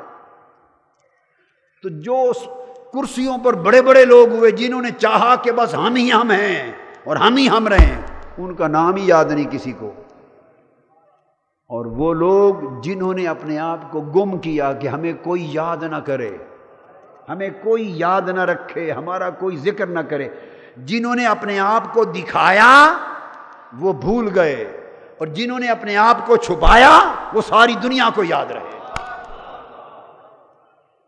کیوں؟ فاذکرونی اذکرکم، تم مجھے یاد کرو، میرا ذکر کرو، میں تمہارا ذکر کروں گا۔ تو جو بندہ اللہ کا ذاکر ہوتا ہے اللہ اس بندے کا ذاکر ہو جاتا ہے۔ اب کیا کریں بولیے؟ ہم تو اللہ کے ذاکر نہیں ہوئے، اور ایسے بندے بھی ہیں کہ رب ان کا ذاکر ہوتا ہے۔ اذکرکم، میں تمہارا ذکر کروں گا، تم فرش پہ کرو گے میں عرش پہ کروں گا، تم انسانوں کے اجتماع میں کرو گے میں فرشتوں کے اجتماع میں کروں گا۔ یہ قرآن بھی ہے، بخاری، مسلم، ابو داؤد، ترمذی، سیاستہ، متفق ہے حدیث، 1 درجنوں حدیثیں متفق علیہ ہیں۔ اللہ ذکر کرتا ہے، اجتماع کرتا ہے، مجلس منعقد کرتا ہے فرشتوں کی، خود ذکر بھی کرتا ہے اور ان کی باتیں فرشتوں سے پوچھتا بھی ہے۔ اب اللہ کی ذکر کی مجلس ہے نا تو فرشتے آ جاتے ہیں، ایسے ہزاروں لاکھوں فرشتے مقرر ہیں، جہاں اللہ کا ذکر کرنے والے اللہ کے ذاکر لوگ ہوں تو فرشتے اس کی تلاش میں مارے مارے پھرتے ہیں، اور جب کوئی اللہ والا اللہ کا ذاکر مل جائے یا ذکر الہی کی مجلس مل جائے تو فرشتے ایک دوسرے کو آواز دیتے ہیں، آ جاؤ آ جاؤ، منزل مل گئی، تو ساتھ آ کے بیٹھ جاتے ہیں۔ اللہ کا ذکر ہو رہا ہے، ملائکہ بھی بیٹھ جاتے ہیں، فجر کی نماز میں شامل ہو جاتے ہیں، رات والے بھی اور صبح والے بھی، پھر جاتے ہیں اللہ کے بندوں کی مجلسوں سے واپس جاتے ہیں تو اللہ پاک ان کو ایک جلسے میں جمع کر لیتا ہے، بلا لیتا ہے۔ یہ صحیح بخاری میں ہے، مسلم ہے، کل سیاستہ بھری پڑی ہے، متفق علیہ اور حدیث صحیحہ ہے۔ اللہ پاک ان کو جمع کر لیتا ہے، وہ اپنی شان کے لائق مجلس کرتا ہے، فرشتوں سے پوچھتا ہے کہاں سے آئے ہو، جیسے افسر اپنی رعایا سے اور ماتحتوں سے پوچھتا ہے کہاں سے آئے ہو، وَهُوَ أَعْلَمُ بِهِمْ، حالانکہ وہ خود ان سے بھی زیادہ جاننے والا ہے۔ بھیجا تو فرشتہ یہ تو نہیں کہہ سکتا نا کہ باری تعالیٰ خود ہی تو نے بھیجا تھا کہ جا میرے ولیوں کی مجلس میں جاؤ اور میرے ذکر کرنے والوں کے پاس جاؤ، خود ہی بھیجا اور پوچھتا ہے کہاں سے آئے ہو۔ اعتراض کرتے ہیں فرشتے؟ نہیں، اس لیے کہ اعتراض کرنے والے شیطان ہو جاتے ہیں۔ اعتراض بے ادبی ہے، جو اعتراض کرے بے ادبی کرے وہ شیطان ہوتا ہے، اور جو اعتراض نہ کرے سر جھکا لے وہ ملائکہ بن جاتے ہیں۔ وہ پوچھتا ہے کہاں سے آئے ہو، وہ جواب دیتے ہیں باری تعالیٰ اس مجلس سے آئے ہیں جہاں تیرا ذکر ہو رہا تھا۔ اچھا، ان سے پوچھتا ہے یہ کیا ہے، خود ذکر بھی کرتا ہے اور پھر باتیں بھی پوچھتا ہے۔ یہ سب محبت کے طور طریقے ہیں۔ محبوب سے کوئی مل کے آئے تو آپ بٹھا لیتے ہیں نا اسے اور پوچھتے ہیں اچھا اور سنا، اور میرا محبوب کیا کہتا تھا، اچھا اور اس کی طبیعت کیسی تھی، اچھا اور سنا کپڑے کیسے پہنے ہوئے تھے، اور سنا اور بات کیا کرتا تھا، اور میری بات کچھ کرتا تھا، یہ نہیں پوچھتے۔ اب تو زمانے بدل گئے، مادی دور آ گیا، تھوڑا 30-40 سال 25-30 سال پیچھے چلے جائیں، ہائے مادیت نے ایمان غارت کر دیے۔ ایک زمانہ میں نے اپنی زندگی میں دیکھا کہ بڑی، میری تو بہت زیادہ عمر نہیں ہے اور آپ نے بھی بہت سو نے دیکھا ہوگا کہ خال خال کوئی مدینہ جاتا تھا، حج پر جاتا تھا، عمرے کے لیے جاتا تھا، ایک محلے شہر سے کوئی لوگ پھولوں کے ہار لے کے اسے حضور کے وطن جا رہا ہے رخصت کرنے جاتے تھے، پھر جب آتے تھے تو لینے جاتے تھے، اور 10-10 12-12 20-20 دن ان کے گھر جمع ہو کے پوچھتے تھے، مدینے کی باتیں سنا۔ ہائے ہائے، اب وہ زمانے نہ رہے، کون پوچھتا ہے مدینے کی باتیں؟ اس دور میں ایمان میں محبت تھی، محبت تھی، اب مادیت آ گئی۔ تو جس سے محبت ہوتی ہے اس کی باتیں پوچھتے ہیں، آپ بھی کرتے ہیں۔ اگر آپ کا بیٹا لندن میں پڑھتا ہو، امریکہ میں پڑھتا ہو، یا باہر جاب کرتا ہو، وہاں سے کوئی اس کا دوست ہو مل کے آ جائے تو آپ بٹھا لیتی ہے نا ماں، اور ماں باپ پوچھتے ہیں نا، اچھا اور میرے بیٹے کی صحت کیسی تھی، اچھا رہتا کیسے تھا، کس کمرے میں رہتا ہے، پڑھائی کیسی ہے، اور اس کا آج کل حال احوال پوچھتے ہیں نا۔ یہ پوچھنا کیا ہوتا ہے بھئی؟ دو چار چیزیں تو ہوتی ہیں دریافت احوال کے لیے، ایک دو سوال تو ہوئے باخبری کے لیے، اور باقی سوال کیا ہوتے ہیں؟ ہائے ہائے ہائے، یہ ساری محبت ہوتی ہے۔ اور جس سے محبت نہ ہو آدمی اس کے بارے میں کچھ پوچھتا ہی نہیں ہے۔ اب ہر روز صبح و شام اللہ کا کام کیا ہے؟ صبح بھی فرشتے واپس جاتے ہیں، شام کو بھی جاتے ہیں، اور زمین پہ اللہ والوں کی کوئی ایک مجلس ہو رہی، ہزارہ جگہوں پر اللہ اللہ کا ذکر ہو رہا ہوتا ہے، اور ہر جگہ سے فرشتے ہر وقت پلٹتے رہتے ہیں، تو ہر وقت وہ ان کو اکٹھا کر لیتا ہے، اور ہر ایک پوچھتا ہے ہر ایک مجلس والے سے، بھئی کہاں سے آئے ہو؟ اور حدیث کے لفظ آقا نے فرمایا وَهُوَ أَعْلَمُ بِهِمْ، حالانکہ وہ خود ان سے بہتر جانتا ہے کہاں سے آئے ہیں، مگر پھر پوچھتا ہے۔ تو وہ بتاتے ہیں باری تعالیٰ وہ تیرا ذکر کر رہے تھے، کچھ بندے تیرے بندے نماز پڑھ رہے تھے، تیرا ذکر کر رہے تھے، ان کے پاس گئے تھے، وہاں سے آئے ہیں۔ اچھا تو بتاؤ وہ کیا کہہ رہے تھے؟ مولا تجھے یاد کر رہے تھے۔ کیا کچھ مانگتے تھے؟ باری تعالیٰ دوزخ سے پناہ مانگتے تھے۔ اچھا اور بھی کچھ مانگتے تھے؟ باری تعالیٰ جنت مانگتے تھے، اور بھی کچھ مانگتے تھے، تیری رضا مانگتے تھے۔ اچھا انہوں نے دوزخ دیکھی ہے؟ دوزخ تو نہیں دیکھی، پر پھر بھی پناہ مانگتے تھے۔ انہوں نے جنت دیکھی، یہ فرشتوں سے مکالمہ کر رہا ہے، انہوں نے جنت دیکھی ہے؟ جنت تو نہیں دیکھی، پر جنت مانگتے تھے۔ اچھا میری رضا مانگتے تھے، انہوں نے مجھے دیکھا ہے؟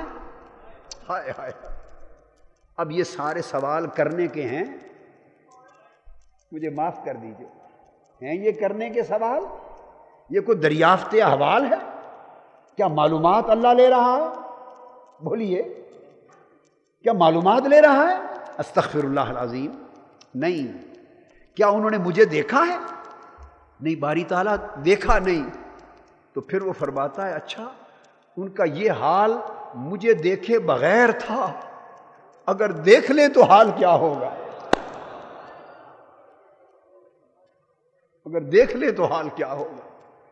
اس طرح وہ اپنے بندوں کے حال پوچھتا ہے، ذکر کرتا ہے، ان کی یاد کی محفلیں منعقد کرتا ہے، اور آخر پہ فرماتا ہے جب پورا حال احوال بیان ہو جائے تو فرماتا ہے کہ سب فرشتوں سنو، گواہ ہو جاؤ، اس مجلس میں جتنے لوگ حاضر تھے میں نے سب کو بخش دیا۔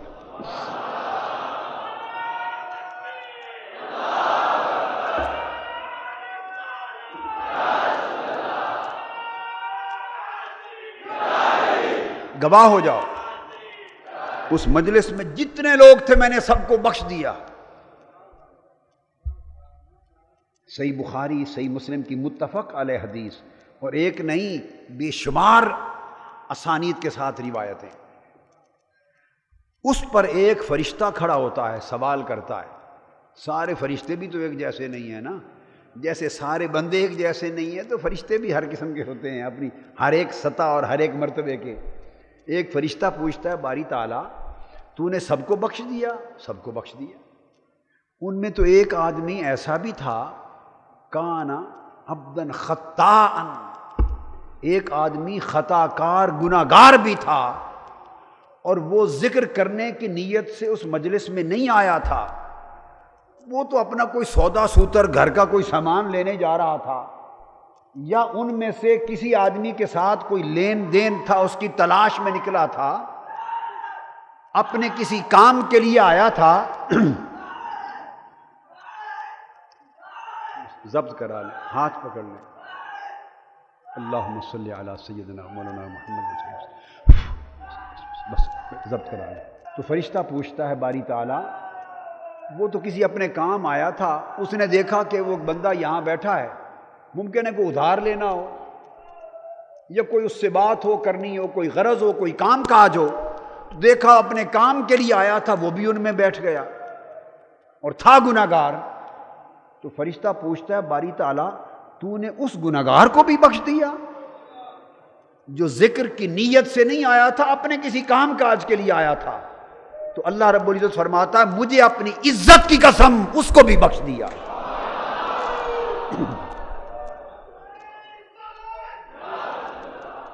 اس لیے کہ یہ وہ لوگ ہیں جن کی مجلس میں وہ بیٹھا تھا کہ جو ان کی مجلس میں بیٹھ جائے میں کسی کو محروم نہیں جانے دیتا۔ ان کی مجلس میں جو بیٹھ جائے وہ محروم نہیں رہتا، وہ شقی نہیں رہتا، بدبخت نہیں رہتا۔ اب اس لیے ان کا ذکر نہیں مٹتا۔ کیسے مٹے؟ جن کا ذکر صبح و شام عرش پر رب کریم کر رہا ہو، ان کا زمین پر کیسے مٹے؟ اور سوال یہ ہے کہ ذکر ہوتا کن کا ہے، کن کا ذکر زندہ رہتا ہے؟ حضرت فضیل ابن ایاز نے فرمایا من احب ان یذکر لم یذکر، فرمایا جو شخص یہ چاہے کہ اس کا ذکر کیا جائے، جو خواہش کرے کہ اس کا ذکر کیا جائے، اس کی دھوم ہو، اس کا چرچا ہو، فرمایا اس کا ذکر نہیں کیا جاتا، اس کے چرچے نہیں ہوتے۔ جو چاہے کہ میرا چرچا ہو اس کے چرچے نہیں ہوتے۔ وَمَنْ كَرِهَ أَنْ يُذْكَرَ ذُكِرَ، اور جو ناپسند کرے کہ اس کا چرچا ہو اسی کے چرچے ہوتے ہیں۔ یہ نظام ہے اللہ کا، یہ نظام ہے۔ اور حضرت فضیل ابن ایاز نے یہ بھی فرمایا رویا کرو، رویا کرو، اللہ کو رونا پسند ہے۔ اور فرمایا قال ما بکت عین عبد قط حتی یدع الرب سبحانہ یدہ علی قلبہ، کسی ایک شخص کی بھی آنکھ سے اگر اس کے لیے آنسو کا قطرہ بہتا ہے، روتی ہے، ایک آنکھ بھی روتی ہے، تو فرمایا واللہ اللہ کی عزت کی قسم کوئی شخص اس وقت تک اللہ کے لیے نہیں روتا جب تک اللہ اپنا دست محبت اس کے دل پہ نہ رکھے۔ اللہ اپنی شفقت اور عنایت کا ہاتھ اپنی شان کے لائق اس کے دل پہ رکھتا ہے، اس کے اثر سے اس کی آنکھ برستی ہے، آنکھ برستی ہے۔ اور پھر فرمایا دوسری قسم ایسے لوگوں کی ہوتی ہے وَلَا بَكَتْ عَيْنٌ إِلَّا مِنْ فَضْلِ رَحْمَةِ اللَّهِ، کئیوں کے تو ہاتھ رکھے جاتے ہیں اور روتے ہیں، اور اگر یہ نصیب نہ ہو تو فرمایا جس کی آنکھ بھی روتی ہے اس پر اللہ کا فضل ہوتا ہے تو روتی ہے، اللہ کا فضل ہوتا ہے تو روتی ہے۔ اور یہ حضرت ذُنُّون مصری رضی اللہ تعالیٰ عنہ، بات اب ان پہ ختم کرنے کے لیے انہوں نے فرمایا کہ من علامات المحب للہ متابعت حبیب اللہ فی اخلاقہ و افعالہ و امرہ و سننہ، فرمایا اللہ کے محب، اللہ سے محبت کرنے والے کی علامت یہ ہے کہ وہ اللہ کے حبیب کی مطابعت کرتا ہے، اللہ کے حبیب اور محبوب کی اتباع کرتا ہے، اپنے اخلاق میں بھی، اپنے افعال میں بھی، اپنے کہنے میں بھی، اور حضور کے کہنے میں بھی، حضور کی سنتوں میں بھی، اپنی پوری سنت کو حضور کی اتباع کے رنگ میں ڈھال لیتا ہے۔ یہ علامت ہے، حضرت ذُنُّون مصری فرماتے ہیں، ان لوگوں کی جو اللہ کے محب ہوتے ہیں۔ اور آپ نے فرمایا حضرت ذُنُّون مصری نے من تزین بعملہ کانت حسناتہ سیئات، فرمایا ریا سے بچو، اپنے اعمال کو پسند کرنے سے بچو، عجب سے بچو، خود پسندی سے بچو۔ فرمایا جس شخص کو اپنا عمل اچھا لگے، جس شخص کو اپنا عمل اچھا لگے، افسوس کہ اس کی نیکیاں برائیوں میں بدل دی گئیں، جس کو اپنا عمل اچھا لگے اس کی نیکیاں برائیوں میں گناہ میں بدل دی گئیں، اور جس کو نیک عمل کر کے بھی اپنا نیک عمل گناہ لگے اس کے چھوٹے گناہ بھی نیکیوں میں بدل دیے گئے۔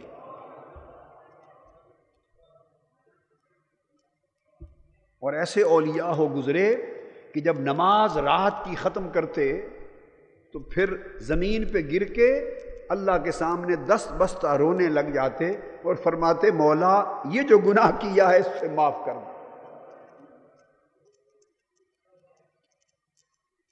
ان سے پوچھا گیا کہ آپ تو ابھی نفل پڑھ کے نماز پڑھ کے عبادت کر کے فارغ ہوئے ہیں، کون سا گناہ جس کی توبہ کر رہے ہیں؟ وہ کہتے اس سے بڑی گناہ ہے کہ میرا وجود اس قابل نہ تھا کہ رب کی دہلیز پر کھڑا ہو سکتا اور میں مصلی پر اس کے دروازے پر کھڑا رہا، میری زبان اس قابل نہ تھی کہ اس کی حمد کرتا، اس کا نام لیتا، میں اس پلید زبان سے اس کا ذکر کرتا رہا، میری جبین اس قابل نہ تھی کہ اس کی دہلیز پہ سجدہ ریز ہوتی، میں نے سجدہ کیا تو میری ساری عبادت بے ادبی ہے کہ میں اس کی شان کے لائق کچھ بھی کرنے کو نہ تھا، تو معافی اس لیے مانگتا ہوں کہ مولا اس بے ادبی کو معاف کر دے۔ ان کے اعمال، اولیاء صوفیاء کو اپنے اعمال اچھے نہیں لگتے، اپنے اعمال کو سیئات سمجھتے۔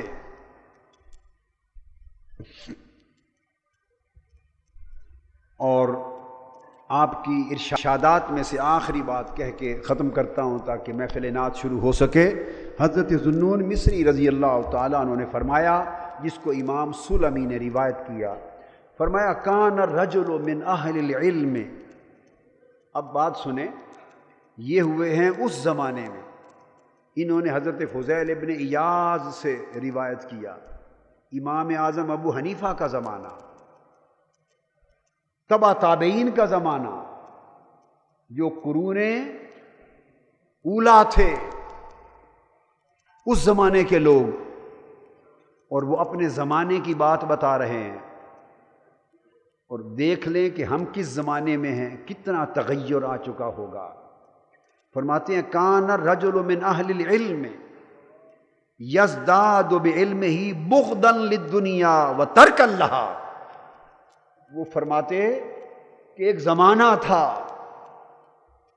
کہ جو اہل علم تھے، فرمایا کرتے کہ ایک زمانہ تھا کہ جو اہل علم تھے، علم جتنا زیادہ حاصل کرتے جاتے ان کا دل دنیا سے اتنا متنفر ہوتا چلا جاتا، حتیٰ کہ جب ان کا علم بڑھ جاتا ان کا دل تارک حب دنیا ہو جاتا، دنیا کی محبت ان کے دلوں سے نکل جاتی اور دنیا ان کی نگاہ میں مبغوض ہو جاتی۔ فرمایا ایک زمانہ وہ تھا، والیوم، فرماتے ہیں آج وہ زمانہ آ گیا ہے کہ یزداد الرجل بعلمہ للدنیا حبا ولہا طلبا، اور فرماتے ہیں آج وہ زمانہ آ گیا ہے کہ جتنا علم زیادہ حاصل کرتے ہیں، علم کی وجہ سے دنیا کی محبت بڑھتی چلی جاتی ہے اور دنیا کی طلب، حرص اور رغبت بڑھتی چلی جاتی ہے۔ یہ حضرت ذوالنون مصری فرما رہے ہیں، آج سے 1300 سال قبل، کہ ایک زمانہ تھا کہ جب علم سے دنیا مبغوض بن جاتی اور دل حب دنیا کا تحرک ہو جاتا، اور آج وہ زمانہ آ گیا ہے کہ علم حاصل کر کے دنیا کی طلب، حرص اور رغبت بڑھ جاتی ہے۔ وَكَانَ الرَّجُلُ يُنْفِقُ مَالَهُ عَلَىٰ عِلْمِهِ، فرمایا ایک زمانہ وہ تھا کہ لوگ اپنا مال حصول علم پر خرچ کرتے تھے، اپنا مال علم پر خرچ کرتے تھے، علم لینے پہ خرچ کرتے، علم بانٹنے پر خرچ کرتے، جیب سے خرچ کرتے علم پر اپنا مال۔ اور فرمایا والیوم، اور آج وہ زمانہ آ گیا ہے کہ یکسب الرجل بعلمہ مالا، کہ آج لوگ اپنے علم کے ذریعے مال کماتے ہیں، علم مال کمانے کا ذریعہ بن گیا ہے۔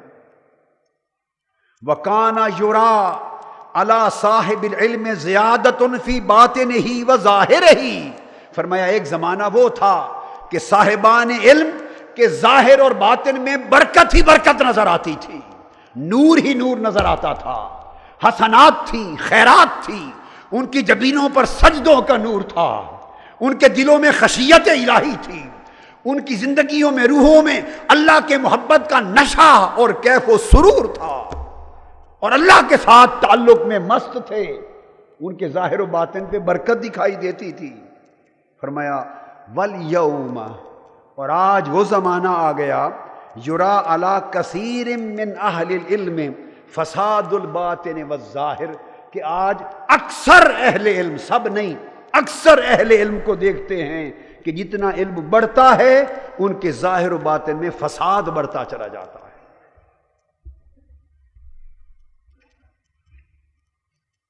فساد بڑھتا چلا جاتا ہے۔ یہ وہ ذوالنون مصری، آپ نے ایک روز اپنے مریدوں سے خطاب کیا، امام سلمی روایت کرتے ہیں، فرمایا یا معشر المریدین من اراد منکم الطریق، تم میں سے اگر کوئی شخص اللہ کی طرف جانے کا راستہ چاہے، اللہ کو پانے کا راستہ چاہے، تو کچھ آداب سیکھے،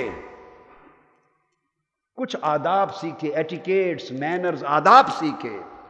فَلْيَلْقِ الْعُلَمَاءَ بِالْجَهْلِ، جب علماء سے ملے، آداب یہ، علماء سے ملے تو جاہل بن کے ملے، علماء سے ملے جانتا ہو تب بھی جاہل بن کے ملے، تاکہ جتنا علم ان سے مل سکتا ہے لے سکے۔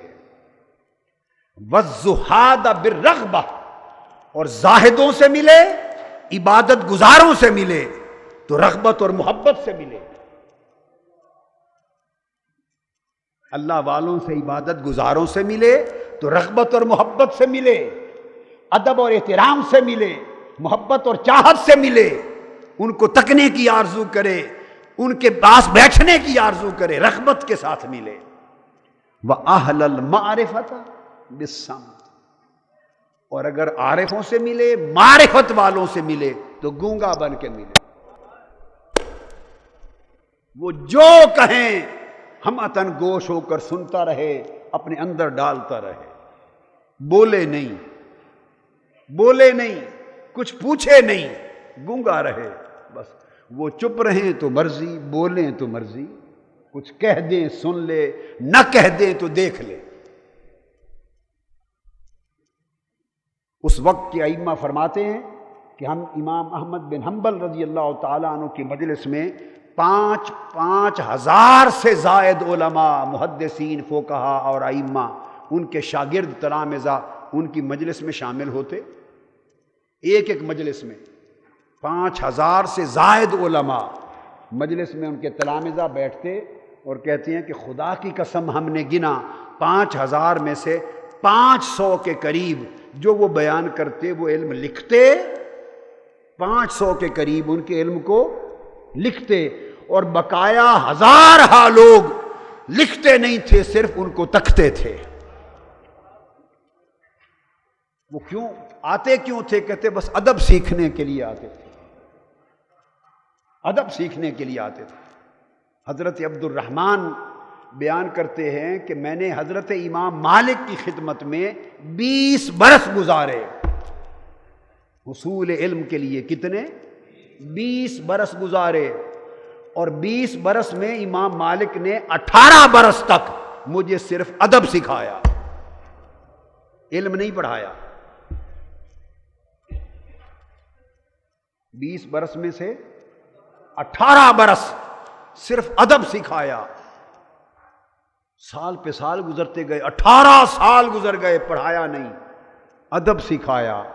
آخری 2 سال جب رہ گئے تو علم پڑھایا۔ 18 سال ادب سکھایا اور صرف آخری 2 سال علم پڑھایا، اور آخری عمر تھی ان کی، آنکھوں میں آنسو آ گئے اور رو کے کہنے لگے کہ آج تک پچھتاوا ہے کہ وہ آخری 2 سال جو علم پر لگائے کاش وہ بھی ادب پہ لگائے ہوتے، وہ بھی ادب پہ لگائے ہوتے۔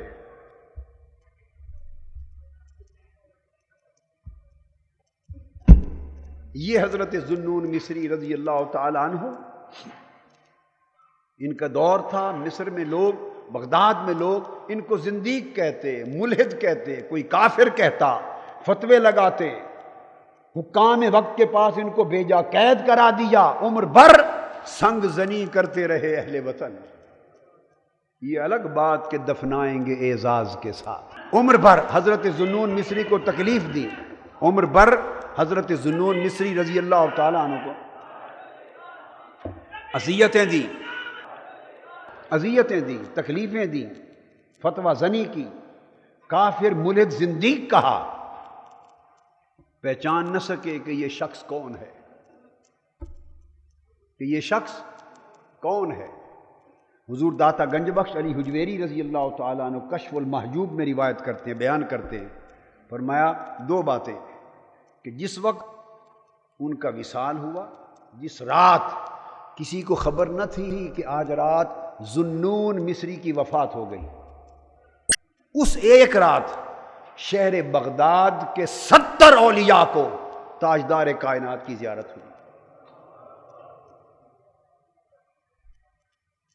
70 اولیاء اور اللہ والوں کو، خوش نصیبوں کو حضور علیہ السلام کی زیارت ہوئی، اور ہر ایک نے دیکھا کہ حضور بغداد تشریف لے آئے، ہر ایک نے ایک ہی خواب دیکھا، اور ہر ولی نے پوچھا خواب میں، یا رسول اللہ آپ کیسے تشریف لائے؟ آپ نے فرمایا ذوالنون مصری کی وفات ہو گئی ہے، اس کی روح کے استقبال کے لیے آیا ہوں۔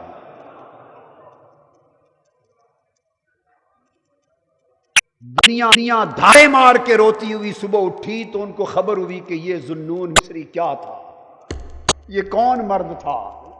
ہم عمر بھر اس کی گستاخی کرتے رہے اور زندگی کہتے رہے، مگر وہ جا چکے تھے دنیا سے، وہ جا چکے تھے۔ جب وہاں پہنچے تو نور کے کلمات کے ساتھ ان کے ماتھے پہ لکھا تھا حبیب اللہ، کان حبیب اللہ ومات فی حب اللہ، اللہ کا عاشق تھا اور اسی کے عشق میں وفات پا گیا، اور اللہ کا محبوب تھا اور اسی کی محبت میں وصال فرما گیا۔ سخت گرمیوں کے دن تھے، ان کا جنازہ اٹھایا گیا، اطراف و اکناف سے ہزاروں لاکھوں پرندے جمع ہو گئے۔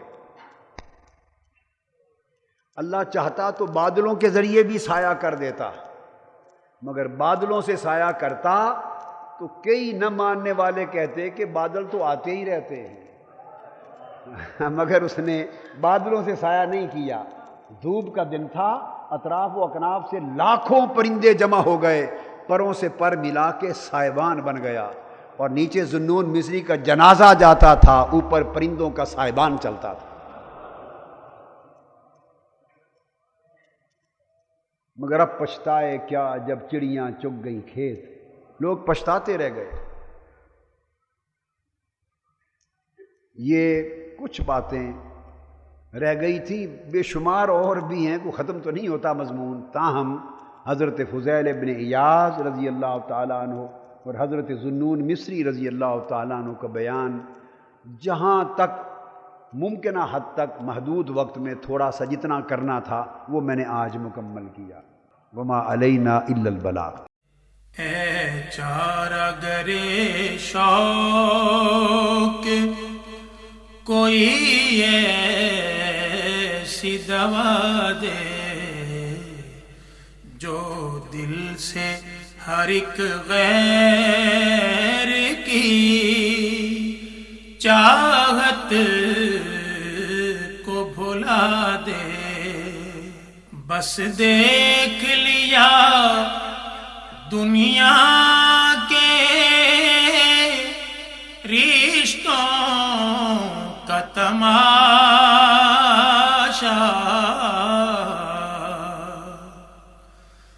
بس دیکھ لیا دنیا کے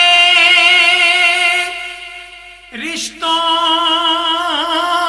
کا تماشا۔